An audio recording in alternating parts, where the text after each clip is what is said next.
Welcome to RPG Book Club Movie Nights, the podcast where we play a movie that, well, those aren't words. Let me try again. Welcome to RPG Book Club, the podcast where we watch a movie that has barely anything at all to do with the video game that we just recently played and talk about how it makes us feel. I am Sam Allman. I am FC Sarivan. And Desert Stream. And today we will be discussing the first PreCure crossover movie. I think it's the fifth movie overall, fourth or fifth, but it's PreCure All Stars DX Minna Tomodachi something no Kaseki, and it made me giggle because it's something no Kaseki at the end, but I don't remember what that something is. But it's I've got it right here if you want. What is it? What's the word I'm missing? PreCure All Stars DX Minna Tomodachi Kiseki no Zenin Daishugo. That's it.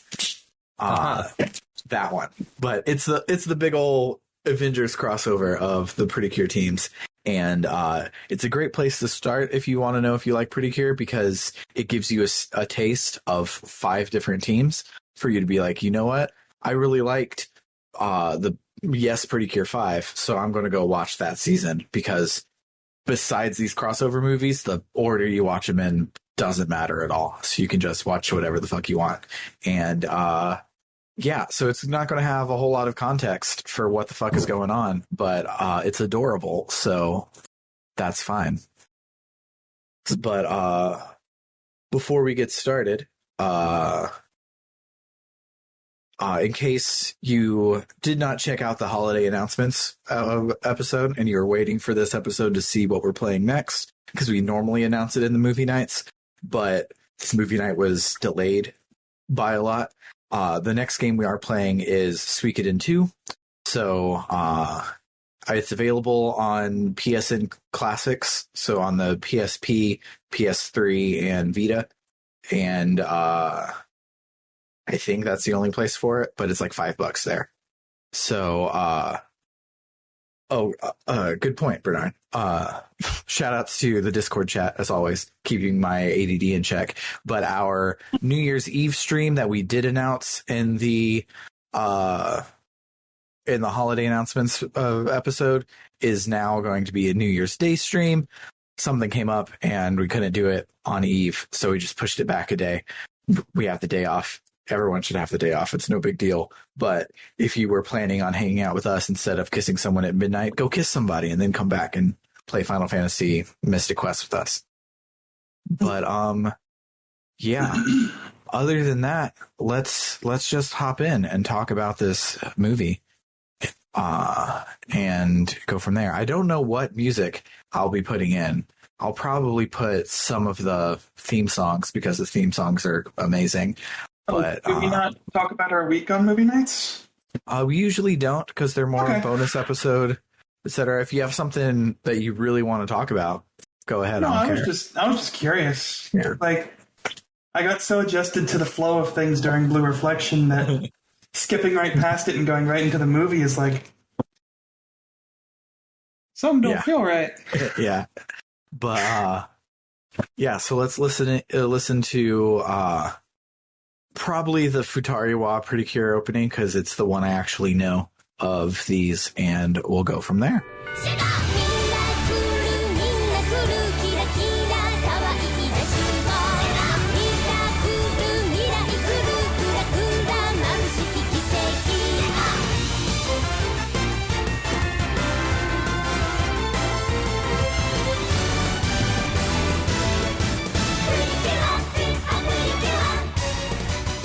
All right. If you've never heard of PreCure before, a little primer on PreCure is it's basically the only magical girl show out right now that isn't trying to subvert being a magical girl show. Like back in the day with Sailor Moon, you were the Sailor Scouts and you transformed and you fought bad guys and you had the power of friendship, and that was enough. But here comes Madoka Magica to subvert it in an awesome way, but now everybody feels they have to subvert it, and everything magical girl out there right now, sans PreCure, has a twist to it. And PreCure does not do that. It is girls that get some magic powers, and they use those magic powers to fight evil, and they have the power of friendship while they do it, and everything is awesome and great. And the thing that sets it apart from even other earnest magical girl shows like Tokyo Mew Mew, Mermaid Melody, Peachy Peachy Pitch, those sorts of things, is they don't use magic powers. They have magic powers, and like those are their special moves. But prior to the special moves, they're not shooting out hearts and rainbows. They're fucking punching bad guys in their fucking bad guy faces, and it is badass. The fight and choreography in these are so fucking cool, and they've been fucking cool the whole way through. And just watching it is awesome. And just like in BioShock, there's always a man, there's always a lighthouse, and in Zelda, there's always a princess, there's always a boy, there's always a bad guy. There is always the girls that are the PreCures. There's some adorable mascot character, and there is a generic bad guy. In the first season, they're called Zakinas, so I think of them all as Zakinas. They all have different names, but there's always Zakinas, and then a bad guy organization that's trying to do something. And so the monster of the week are always the Zakinas, and they go from there. And the stories aren't all exactly the same because of that, just like every BioShock game and every Zelda game aren't the exact same game. They just are it's very rote, but in a good way, and it's awesome. So definitely check it out if you are just listening along and you aren't planning on watching it. This is a decent intro if you are fine with having zero context whatsoever, but otherwise you can pick any season and just go for it. My personal favorites are Futariwa, which is the first season, and Hugto, which I have no idea what season it is, but that's with Curiel, and she's my favorite. She's not in this movie. But what is in this movie is the movie starts with the Cure team from Fresh PreCure showing up in Yokohama, and they're looking for a dance contest that they're supposed to take place in, but they're super duper lost. So the main girl of that Cure group, whose name is Love, she's not Cure Love. Love is her human name. She asks this obviously character design looking ass girl named Nozomi for directions. They recognize something in each other, but before they can remark on it, Nozomi's friends call her away. Cue the theme music and the opening, all put together out of the transformations for all of the groups. And during this one, I was like, oh my fucking god, the transformations for Yes PreCure 5 look fucking cool, and I'm super excited to see them. At this point in the series, basically PreCure, because PreCure season 1 and most of the early seasons are about 2 girls who are magical girls, and then eventually they get a third. So it's like Pokemon, you have red, blue, and then yellow eventually shows up. And then PreCure 5, they were like, what if instead of 2 girls, it's 5 girls? And so PreCure 5, you have your 5 girls, and then a 6th girl shows up. And so that was like their whole shtick. Nowadays, it's always 5. Like basically since then, I think they went back to a two-hander once, and it's been 5 people ever since then. So watching this movie was hilarious to me because it was basically treating the fact that there are 5 of them as this big, cool, novel thing, but all the ones that I've watched from the future, 5 is really normal. But so after the opening, we see the basic baddies that are called. I'm going to refer to all of them as Zakinas because I haven't seen the other seasons to know what they're actually called, and I didn't pay attention enough in the movie. But the Zakinas are being called or controlled or something like that from some creature called Fusion, who wants to destroy everything and create a world made of nothing but a pitch black void. But first he must gain his strength, and we must get up to shenanigans. At this point, I realized on accident I picked the perfect Blue Reflection movie, because that's what the final boss wants to fucking do in Blue Reflection. I just picked it because PreCure, Magical Girls, and this one was a crossover, so I figured it would have the most spoilers, but would all be out of context, so we wouldn't care about any of the spoilers. And it happened to be exactly what we needed. So we cut to the Fresh team walking home after their dance competition, and a big ass ball of something or other falls from the sky and lands in the water behind them. It's Fusion, of course, and he senses their power as PreCures and tries to take it, smashing his big ass watery body all over the place. He then smooshes his big ass water body into a bunch of into one smaller humanoid one to fight them. So he went from being just big old ball to he looks like Metal Cooler from DBZ. And he goes to fight them. So our girls transform. Their cure names are Cure Peach, Cure Berry, and Cure Pine. And they are immediately put on the defensive by Fusion. They do not start winning even close at all. He starts beating their ass, and they are getting their ass beat. So then their mascot, named Tart, tries to escape with their other fluff ball, but Fusion turns to try and block them. So then the Cures start doing their patent and beat the shit out of the bad guys move. But when they're punching him, they kind of is just like absorbing his punches, but he gets frustrated enough so he melts down into the ground and goes away, saying he's searching for more power. So Tart hands the girls the puffball, whose name was Chiffon, and he's like, I gotta go somewhere real quick. You watch Chiffon. I'm outie. And so the PreCures are like, what the fuck is he up to? He just left out of nowhere. And they look around, and Chiffon has run off too. Meanwhile, in the Garden of Light, it's not the Garden of Light. I think it's the Palm Kingdom, which is from a season I haven't seen, but it's basically the Garden of Light from season 1. All of the mascots have gathered together, and they're having like a adorable ass board meeting, and they give a miracle light to everyone there, and it helps them battle the evil that they all gathered to address. Basically, they wave it back and forth, and it glitters with the power of friendship and can beat the darkness. So Tart shows up saying that someone attacked his PreCures, and they were trying to capture Chiffon, and he accidentally led Fusion there, and Fusion is big and strong, and the mascots are small and adorable. So he starts beating the shit out of these adorable little animals, and they scatter to go and try and find their PreCure teams to bring them together to fight back. So meanwhile, the cures from PreCure 5 Go-Go show up to her name in this is Akane. In the English dub of season 1, it's Alex. So they show up to Alex's takoyaki truck because they saw her ad and they really wanted to come see it. And I squealed like a fanboy because Alex is awesome. She's one of my favorite characters, and I'm glad that she made the cut in this extremely overcrowded movie.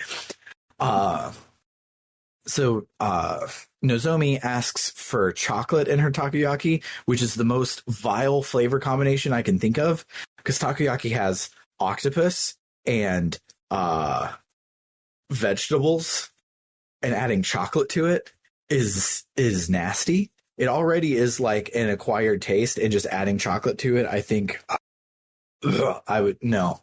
It sounds like thanks. A war crime. It's real bad. Like, she's Japanese, so it's not, but it feels racist. It feels like a war crime. Yeah. So when she asks for that, Alex says that she reminds her of Natalie, who's Cure Black from the original team. So Nozomi wonders what Natalie would be like. She's like, oh, if I'm like her, like maybe we could be friends. But then Lulun, one of the mascots from the second half of season 1 of PreCure, so PreCure Max Heart, she falls from the sky and she's looking for Natalie, and she lands in Nozomi's lap and is like, "You're not Natalie," right as Fusion comes down, having followed Lulu to Earth. So the PreCure 5 get right to it. They snatch up Lulu and they run. But Fusion where did I go? So Fusion gets ahead of the PreCures and he turns into a Zakina to stop them, figuring that they are PreCure. So the PreCure 5 promised to protect Lulun and transform in, I was right, the absolute coolest looking fucking transformations. Like Cure Fire, I think. No, I think Cure Fire is somewhere. It's Cure Rouge, I think. Something like that. But she like fucking goes Super Saiyan in hers. It's very nicely animated. Everyone looks badass. It's like all of their transformations look like they hurt in a cool way. And it's not the just like dancing ballet that you normally get in a magical girl transformation. But Lime is still my favorite. Cure Pine, you said? Lime. Oh, Lime. Blue Reflection. Yeah. So they try and fight Fusion, but again, he's liquid, so their punches just go right through him, dealing no damage. So they use their big-ass special magical power move on it, and he just absorbs it and is like, thanks for the power, doofuses, and leaves. So then Milk Rose, who is the 6th member of PreCure 5, turns out she's a mascot too. I haven't seen that season, so that's probably a big spoiler and revelation that their mascot is also a PreCure, but what the fuck ever. So she asks Lulu what's the matter, and Lulu says that it's super bad, and she needs to get to Natalie and Hannah really quickly. Meanwhile, we see Natalie and Hannah, and they're eating some chocolate coronets with Hikari, who is their bonus cure from Max Heart, and some mascots who aren't theirs come running away from Fusion. And in season 1, their PreCure Digivices, their cure packs as it is. In season 1, those are their mascots. Their mascots transform into their Digivices so that then they can transform into their PreCures. So because their mascots aren't here, they can't do anything to save them, but that's just giving lip service to the fact, because right at that exact moment, Meppel, and Porun show up to help them transform and fight Fusion, who has taken the form of another Zakina. They do a lot of kick-ass fighting, including their special move where they backflip onto a wall and then like kick off like they're a fucking swimmer through the air, and it's super fucking cool.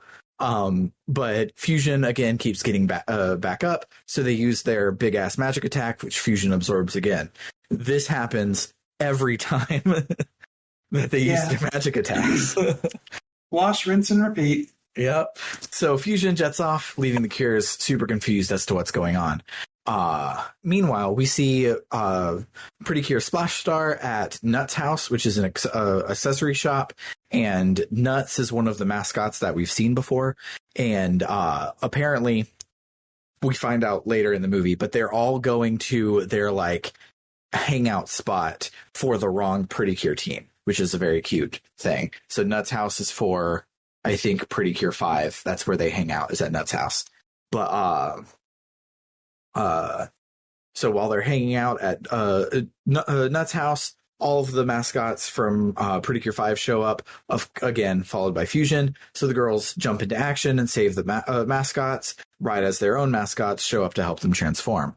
They fight Fusion. The attacks don't work, so they use their magic attack, and Fusion absorbs the magic. And it's every time that they use their magic attacks, they don't work. So Fusion leaves, and then Cocoa Nuts and Syrup ask the Splash Stars to help them. Meanwhile, one more time, we see the fresh PreCures looking for Tart, who comes in from the sky. They tell them that they suck at their jobs, and Chiffon is missing, and he says that she's in super big danger. Turns out that she followed Tart to the mascot boardroom back in the Garden of Light, and she's just fucking playing with the little pin lights that everybody had there, and Fusion was still there waiting for her. And it cuts to black right as Fusion is about to beat the shit out of her. So the Fusions that all fought the PreCures before, they come and smoosh back together to make a Dr. Manhattan looking ass dude, and he says that now he has absorbed enough power that he can absorb the entire world. He gloops his gloop all over the ground and turns everything into anime apocalypse purple, so you know that shit is about to go down. So back with the PreCure 5, they promise Lulu that they'll help find Natalie and Hannah, even though they have no idea who they are, but they got Moxie Kid, and really, that's enough.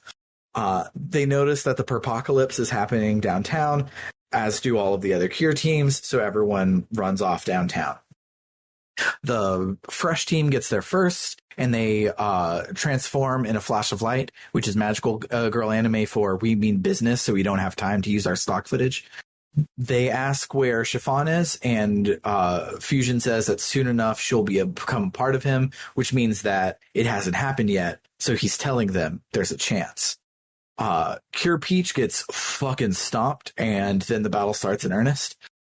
Fusion says that he will absorb everything and everything will become him, removing all strife and conflict from the world since they won't have any divided personalities anymore. He then locks the Fresh PreCure in a force field of some sort, turns the ground into a mush, trying to absorb them, and he succeeds.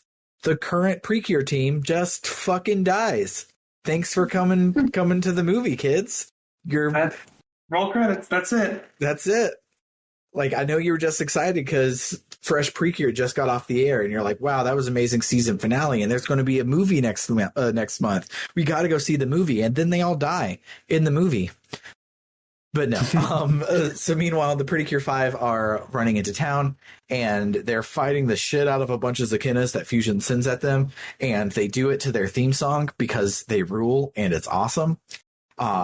After the first wave of Zakinas, however, the tide turns and they start getting their ass beat, and Milk, Mint, and Aqua get separated from the group, and they're about to get mowed down by an airplane Zakina, only to be saved at the last second by Cure Black and Cure White, who also arrived to kick ass using their theme song. Cure Rogue, Cure Dream, and Cure Lemonade, however, are in a different area getting their ass beat, and they almost get dogpiled, but then PreCure Splash Star shows up to save them and reunite them with their mascots. Stirrup, who is an owl, grabs all the mascots and flies them to safety, and the Cures beat back all of the Zakina, and they hurry off towards the Perpocalypse. It turns out that the Fresh PreCure didn't die. They somehow resisted the whirlpool that they were stuck in with their power of friendship to Chiffon, who they promised to keep safe. So because they had the promise and the power of friendship, they didn't actually die yet. Fusion says, this is dumb, and tries to absorb them some more, but the power of friendship for each other, again, keeps him from being able to absorb them. He gets real pissed and sends a big-ass tidal wave of goop at them, but it's magically blocked by none other by Cure Black, Cure White, Shiny Luminous, Cure Bright, Cure Windy, Cure Dream, Cure Berry, Cure Lemonade, Cure Mint, Cure Aqua, and Milky Rose.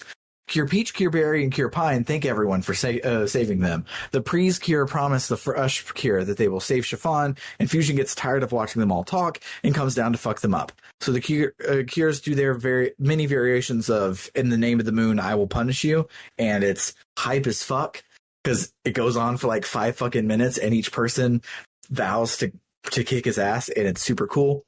So Fusion does a big ass anime magic, and he blows the Cures away. They were all talk. He beats the shit out of them like it's nothing, and he gets big ass and swole as fuck.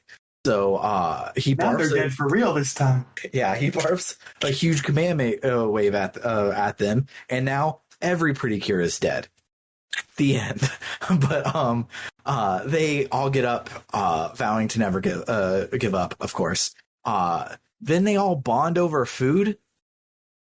It's the best version of the Batman v Superman ending ever. Like, instead of like, oh, your mom is Martha, being like, no, I can't die. I haven't eaten my takoyaki from Alex's stand yet. It's like, oh my God, you were at Alex's stand? Well, we were just over at Nut's house. And they're like, oh my God, you were at Nut's house? And it's just Batman v Superman, but it's anime magical girls and it's food, so it's better, and I love it. So, strengthened by the strength of their stomachs, they all stand up. They say that it's because they're different that they can share their love with their friends, and that's what makes them stronger. If they were all the same, they wouldn't actually be stronger because they wouldn't have anybody to cover their, to watch their back, basically, to cover their weaknesses. Fusion cannot compute. He says that because they're, sorry, I was reading my same thing twice. So he doesn't understand. They decide to collectively punch the shit out of Fusion, and then just as collectively, they magic the shit out of him, and it's really fucking hype. In the end, the 4 different teams do 4 different things to like hold him back while the other team fucks him up, and it's super, super cool, but he still just shrugs it off. And Nuts and the other mascots bemoan that they don't have their miracle lights, because if they had it, they could power up the PreCure. Just then, Chiffon comes down from the sky with all the miracle lights. Apparently in the boardroom, the one that she was playing with was able to repel Fusion. So Chiffon gives all the mascots their miracle lights. They use them to power up the PreCure. The PreCure join hands in a big-ass circle, and then the theme song to the movie plays, and they all do the biggest, baddest magics that they can, even bigger than the ones before. And these magics all swirl together and form into a big-ass magic. Fusion tries to block it with a literal Kamehameha wave. Like, he puts his hand behind his back, twists his hands together, and does a Kamehameha wave. But the power of friendship is much stronger than the power of gray goop. It overpowers him. He's destroyed. We did it, fam. Yay. Yay. Later, after the fight, all of the Cures show up to watch the Fresh Trio in their dance competition, and they fucking suck. This whole movie, they've been going to this competition, and you're like, yeah, they're going to be great. Like, every PreCure team dances in their credits. That's one of the things that they're famous for. Let's watch them dance, and they fucking sucked. It was amazing. Roll credits. During the credits, you see a lot of like postcards and snapshots of them all hanging out. And Minna truly were Tomodachi. The end. Yeah. Let's listen to some music from this movie, and then we'll just talk about how fucking cool and cute it was.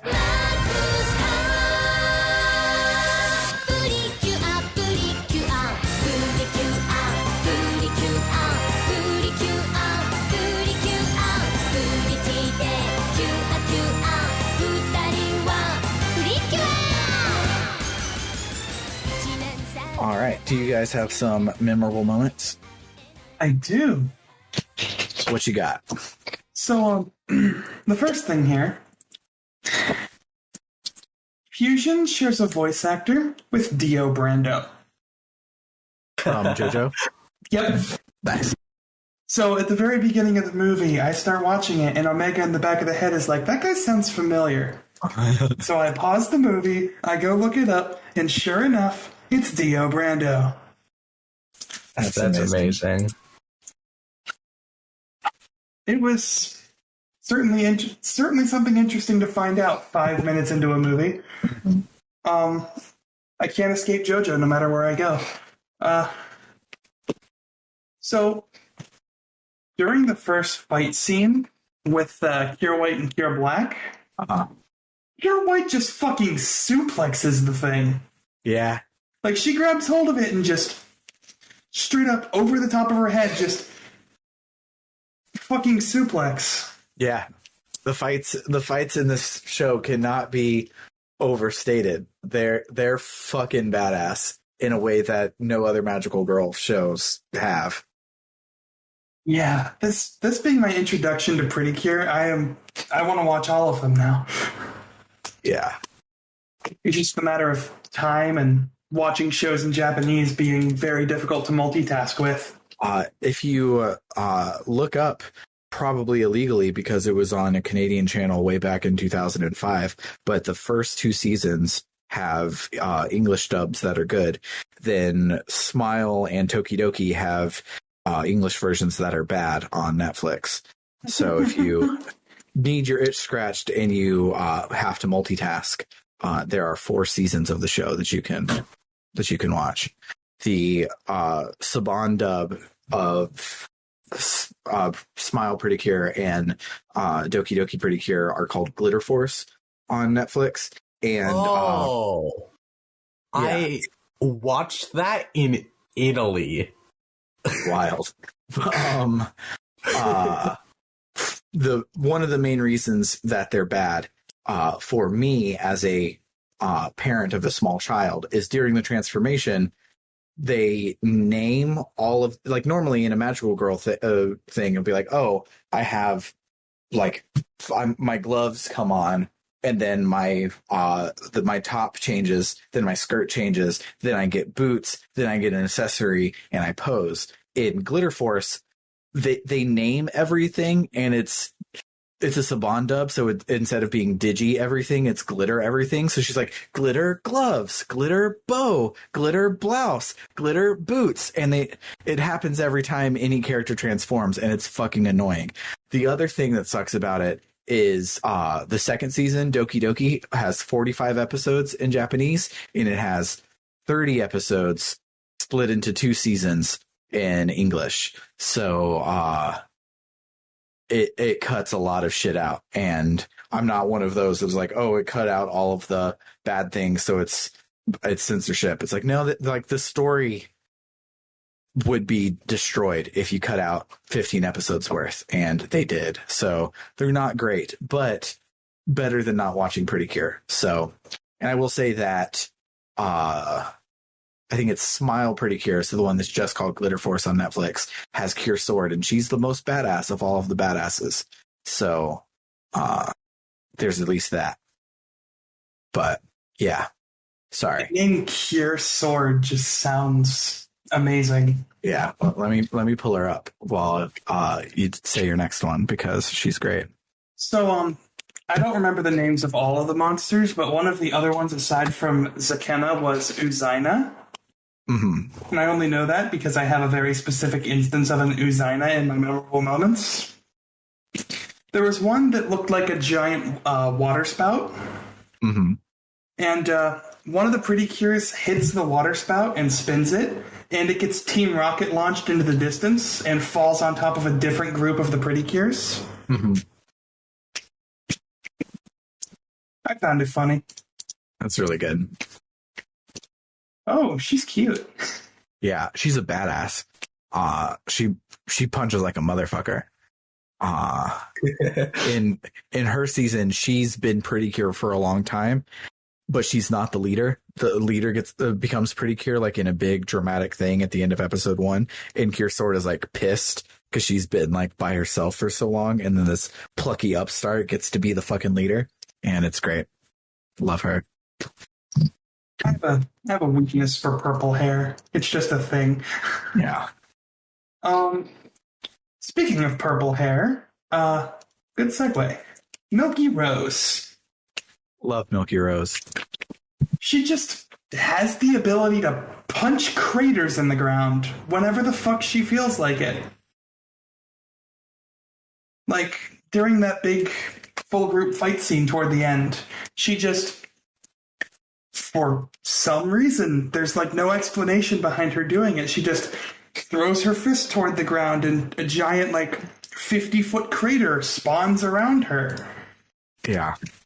It's like, I have no explanations because I have not seen PreCure 5 Go-Go, but I want to because they're all badass.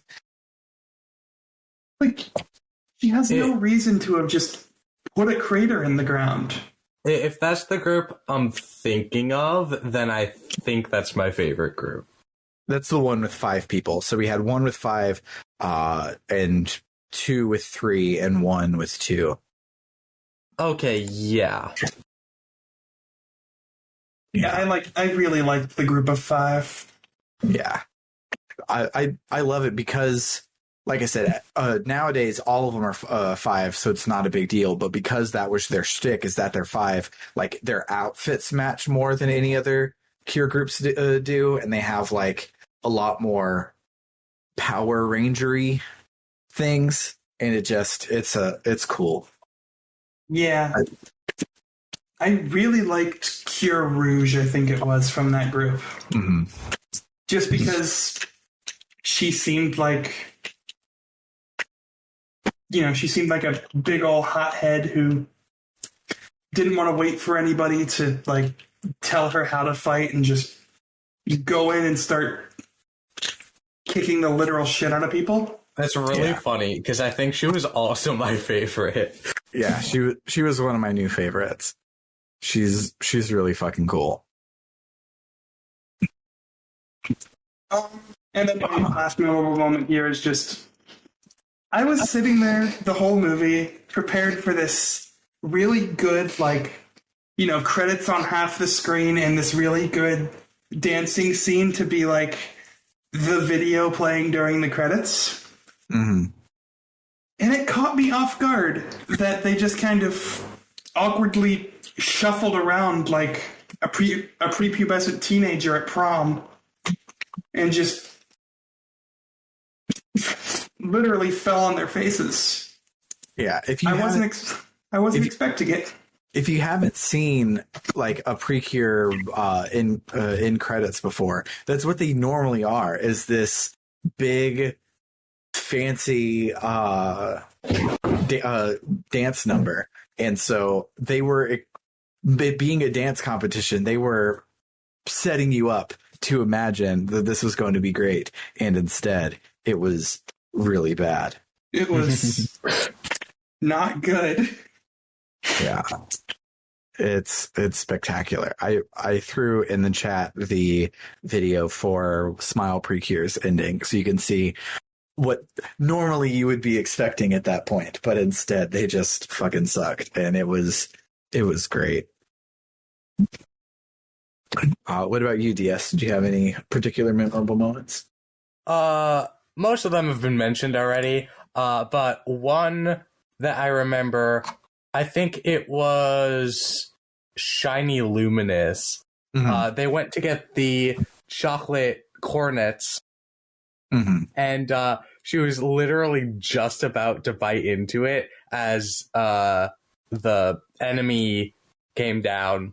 Mm-hmm. And of course, the enemy was like, "Give me your power," and she was like, "You'll never take my cornet," or something along those lines.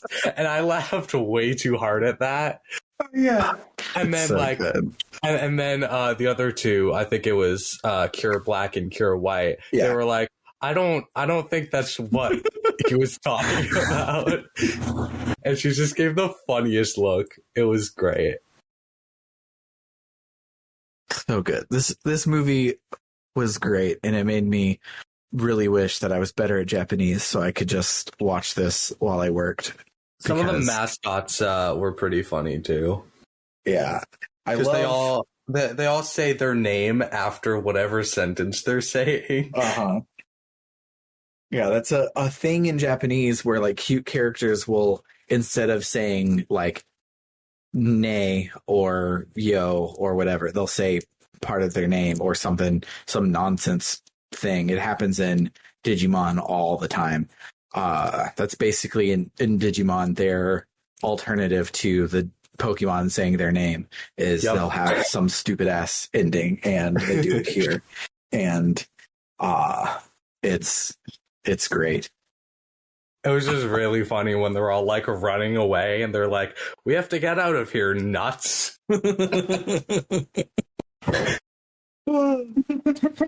So good. I also love that there's a character named Nuts and they hang out at Nuts' house. That's like some shit I would have made in a Newgrounds video back when I was in high school. But yeah, it just reminded me, because we've been watching the new season of Digimon.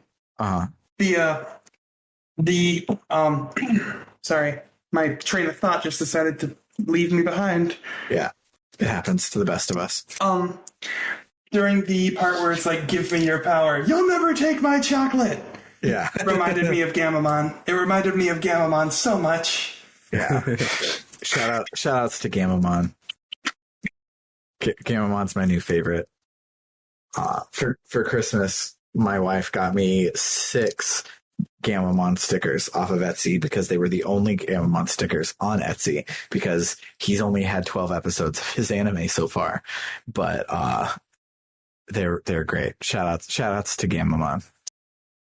But I think the reason that I like PreCure so much is when it first came out on Netflix, there was a Kotaku article about, hey, you should watch this so that it makes a lot of money so that they can do better versions and we can get this over here because PreCure is amazing and you need to watch PreCure. If you're wondering what it is, it's Sailor Moon meets Digimon. And I'm like, I like Sailor Moon and Digimon. And that's basically this. And it's great. And I love it. Yeah. It's not wrong. Yeah, I really wish that Crunchyroll would just license it in Japanese. The fact that like you have to pirate it sucks a lot. But I wish I could give them money, or I could subscribe enough on Crunchyroll that they were like, you know what, we should dub this with someone who's not Saban. And not that I hate Saban dubs, I just the Saban they tried and failed, so I want somebody else to do it. And I would love to watch more of this with my daughter who can't read, because we're most of the way through season 1 right now, and so we have less than 100 episodes that we can watch together left, and that stinks. But yeah, anything else anyone needs to say about it? I can talk about PreCure for forever, but I think I've covered everything I need to say. Yeah. Some of the combination moves were pretty cool. Oh, yeah. Yeah, all of the PreCure, at least all the ones here, I don't know if this continues in all of them, but their big, like, ending the episode attack is a combination move between all of them, because it's literally the power of friendship and working together solves all of your problems. They're not backing down from this just being a wholesome ass TV show for little 11-year-old girls. And it's always super cool. So it's the marble twister is the English word. It's something else for the Japanese and for the season 1 cures, but there's something like that for each of them, and they're always big and huge and hype. And that's when they say the "in the name of the moon, I'll punish you" lines, and it's so fucking good. I love it. I love PreCure so much. I'm glad that you guys liked it too, and I wasn't like, oh, watch this, it'll be great, I'm so obsessed with it. And you're like, Sam, this is fucking garbage. you have shitty fucking taste. You hang out with a 4-year-old and that's your only friend. Oh, wow. Oh. I felt that one deep. Oh. So, yeah, in other news, if you like what you heard today and you want to support our channel, you can support our podcast, you can head on over to www.rpgbook.club, where you can donate on our Ko-Fi to help us pay the bills, keep the lights on, buy games. I just recently had to increase our tier on Libsyn because we're making so much content now that I had to pay people more money to put out the podcast. So if you've been on the fence of donating, you should come and donate. You still don't have to. I still stand by it that I make this podcast to hang out with my friends that aren't my 4-year-old daughter, and and we make enough money where it's still free for us to keep doing this forever. So you don't have to, but if you want to, that's super cool, and you can offset some game costs. But we will be taking like a 2-ish week break after the New Year's when y'all are hearing this. So we'll be back the second week of January with all 3 of our main shows are all happening that week. So super excited to be starting 2022 off strong. For RPG Book Club, I have been Sam Allman. I've been FC Cereven. And Desert Stream. All right. Thank the two of you again for coming to me in my time of need and helping me finish the season. Y'all have been wonderful co-hosts, and I wish you the best. Toodaloo, Always folks. come back if you need me. Bye. Bye.